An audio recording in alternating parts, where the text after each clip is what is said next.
individuals not even want to look at that person. But because y'all see my sincerity, y'all see me coming, y'all see me on the Instagram, you see me on the social media doing it, I'm doing it in action because I don't want none of y'all to go through what I went through. But more than anything, what I always speak on, and this is my number one thing to speak on, everybody probably has someone in here that's being responsible to them, helping them out, making sure they eat, making sure they have things, clothes, making sure they come to school every day. But guess what? We don't respect those individuals.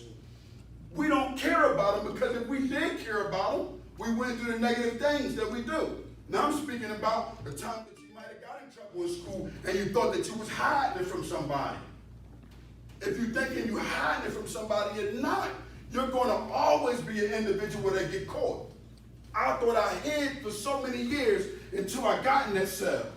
And that same woman I'm talking about that ran around for me, that made sure that she came to court cases, made sure she bailed me out, is the same individual that I repeatedly done negative things against. Because when you go out here in the streets and you do something wrong, it's your mother who has to miss work now. And she works 24/7. She's working on the clock. She's getting 16 while you're playing the game. She's leaving, all right, baby, I love you. Boom. You're back to the streets and doing negativity. This is not what I want for y'all. I came from a terrible childhood, right? Into a home that had a grandmother and a grandfather in there. But I reneged against it all because of what my mother taught me. I reneged against it. She said, go to school, go to college, I'll get you a car. I wanted to sell drugs. I wanted to go against that because this is what the one, my mother, this is the one that I was with so long, so many years, even though abuse became okay to me. So these things that I went through are a stepping stool because guess what? I didn't remain the same. And it wasn't easy. I got a lot of friends that I may talk to from prison. They remained the same. The reason why they remained the same, because their mindset didn't change. The reason why their mindset don't change is because of their atmosphere. They allow it to pollute their mindsets. But still no, that gangster, that nice guy that might jump out his will and give out money to everybody, he still don't care about his mother because he still wanted the negative actions to go to prison and have her running up and down these prison hallways and belling him out. What's going to happen is they're going to lose their whole immediate family like I did. 2008, me and his brother was on the same block in a federal prison. And he'll tell you, I lost him, and a lot of people didn't really notice it because I had to take it. And when I just like I done it, felt like that, but harder. I hung up the phone, I had to get back to what I need to do. My grandmother was almost like, she reminded me like a black revolutionary type of woman because no matter what, her goal was to get me out of prison.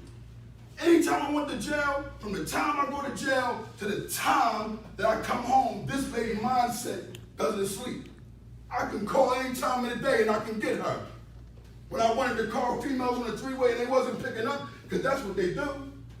You think you're getting all the money in the streets running around taking care of all these no good women, and what end up happening is they turn your back on you when you go to jail. And do you wrong. Not even do you wrong, you do yourself wrong because you put yourself in that position. So at the end of the day, the mindset is this. Right now, y'all scholars. I know what Mr. Simmons gave you. Y'all scholars, right? So if y'all scholars, y'all got to start acting upon that now. Don't wait till later to act upon being a scholar. You see what I'm saying? You got to start focusing on that now. So this summertime, instead of you swinging on top of a corner where you know gunfire can somewhere come from anywhere, you should be on a house somewhere on a computer learning things that you might have learned last year and just refreshing and going over something. Start with a plan. Because if you don't know what happens, you have that idle time, and that idle time confuses everybody. You know why? Many times I've been here wanting to change, but I never was consistent for so many years. This is my first time in my life sticking to it. Every individual that goes to prison don't like prison. If he is, he has nothing to come home to. So at the end of the day, your mindset is, I'm going home to change. You come home and you do nothing about the change.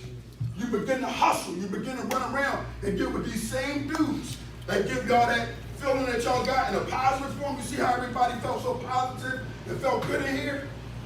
That's the feeling that you're going to get from it. But it's negativity, so it disappears so quick.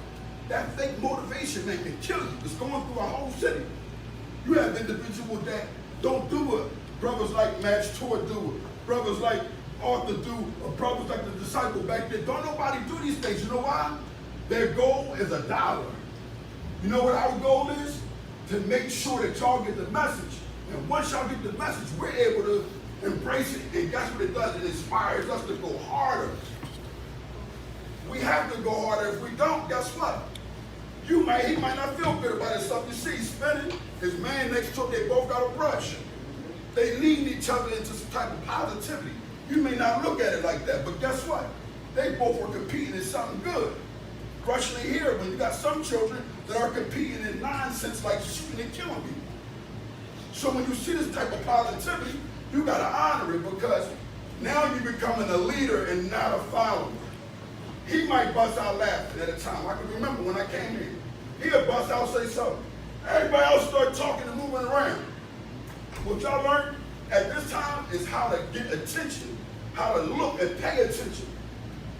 Getting attention can be anything. Anybody can get attention. What do you benefit from attention?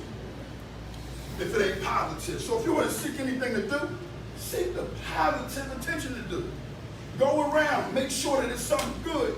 We might got individuals like him, for instance. He may miss something joking a little bit, but then he might be walking to the store, the corner store, and some individual got a car with a guy with a hoodie on, and he got a pack of Skittles, and he just walking and mind his business, and somebody come out and tackle him for no reason at all. All because of your mindset. Remember the class clown, you know who he is? The dude in the penitentiary in the top bunk that love going to work for them 50 cents every day. He's honored by that. That's his thing. Until the judge hit the hammer and he looked back at everybody, and guess what? Nobody there for him. So everything that was a joke isn't a joke no more. When he gets to that federal penitentiary, because he was so much of a good guy, he thought, they begin to pull him in and rape him, because guess what? He's so jealous. He's so out. At Camelot School, when I speak to them, I let them know. I say, yo, I don't want to see nobody smiling teeth in their head. You know why? If it ain't for something positive, I don't want to see it. Because the negativity, you're going to embrace more than you embrace the positivity. It's a known fact that we are more inclined to doing the wrong things than doing the right things, just by our human mindsets. Everybody has a concept. Everybody want to go a little bit more further. How far can you go until you bump into a wall?